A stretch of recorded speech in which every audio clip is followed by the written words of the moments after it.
Doogee V is coming with InDisplay fingerprint scanner, an iPhone X and Galaxy S9-like design. Last year was the year of full-screen displays and we expect the design to continue this year. However, the major trend for this year will be under-display fingerprint scanners. The Doogee V is the first phone to give us a look at what a combination of these two features will look like. Evan Blass took to Twitter this morning to show us a render of the Doogee V in addition to a few specification details. The first thing you notice about the phone is its display. It is 6.2 inches in size with a notch at the top just like the iPhone X. The notch is home to a sensor earpiece and front camera.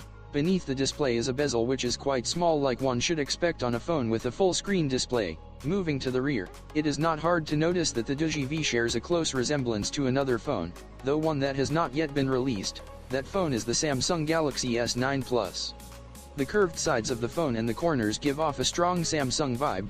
There are also dual cameras stacked vertically but flanked on the left by a LED flash. Beneath the camera setup is Doogee's logo. One key difference between the Doogee V and the Galaxy S9 Plus is the position of the fingerprint scanner. Leaks have shown the fingerprint scanner is positioned beneath the cameras on the Galaxy S9 Plus, but the Doogee V has its own underneath the display. The Doogee V is also shown to have a 3.5mm audio jack, USB-C port, and speaker grill at the bottom. Power button and volume rocker is on the right and SIM tray is at the top. There are still a lot we do not know about the Doogee V, such as its internal components, launch date, and pricing. Nevertheless, we do look forward to its arrival.